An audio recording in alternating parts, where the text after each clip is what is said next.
And another very wonderful morning out there to all of you, my dearest friends. We left off with our study on the book of Haggai. We've already completed Zechariah. Now we are going to be, Lord willing, completing the final book of the Old Testament, the final of the minor prophets, and that is Malachi. Fascinating book. A little bit of an intro for everyone. Malachi, he was the final of the three post-exilic prophets. And with Haggai and Zechariah, they were doing fairly well. They were on good standing with God. With Malachi, we find that, like Jeremiah, Ezekiel, Isaiah, all those before the Babylonian captivity, Malachi, they have fallen right back into their old ways. And it's really the saddest thing. And he is the final prophet until John the Baptist shows up. A little bit of an intro, though. Malachi spoke to the exiles some 100 years after their initial return from Babylon. After the days of Zechariah and Haggai, Malachi served God either at the time of Nehemiah or immediately after that book ended. The people in the land had become despondent because of the dramatic promises of the prophets like Haggai and Zechariah were still far from fulfillment. It seemed as though these promises of blessings and prosperity just were not coming, so the people became laxed and they began to backslide. This left the nation discouraged and disappointed in what they thought were unfulfilled promises. This led them towards a low regard for God. Israel needed an assurance of God's love and a challenge to their disobedience, which Malachi provides. Verse 1. The burden of the word of the Lord to Israel by Malachi. I have loved you, saith the Lord. Yet ye say, wherein hast thou loved us? Was not Esau Jacob's brother? Saith the Lord. Yet I loved Jacob. The ethical reason for God's love of Jacob and hatred of Esau is not touched upon here, nor is it necessary to the argument. It's not speaking of the individuals. It is God's love for Israel, which that's what Jacob points to, is the nation of Israel. It is God's love for Israel that the prophet wishes to dwell on, and he mentions the hatred towards Esau merely for the sake of a strong contrast. The nations, Israel and Edom, are here referred to, not the individuals, Jacob and Esau. Verse 3, And I hated Esau, and laid his mountains and his heritage waste for the dragons of the wilderness. Whereas Edom, now we're seeing the fuller picture right here,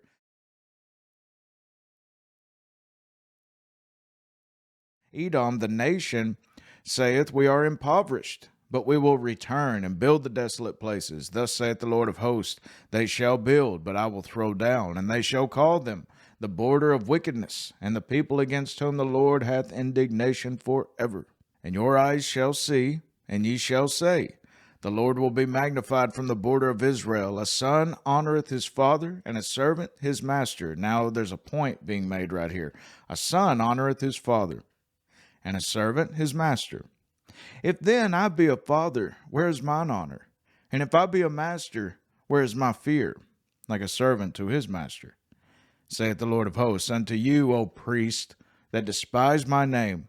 And ye say, Wherein have we despised thy name? So the Lord is coming after the priest first among the people, them being the representatives of the people. But take careful note of these priests' reply to the Lord's rebuke. And ye say, Wherein have we despised thy name?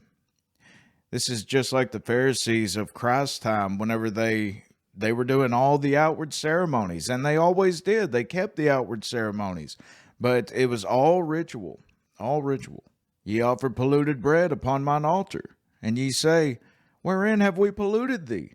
In that ye say, The table of the Lord is contemptible. This is not the showbread, which was not offered upon the altar. The word rendered bread means in Arabic flesh, in Hebrew food generally. But do they not continue in the same fashion where they don't see their sins? Wherein have we polluted thee?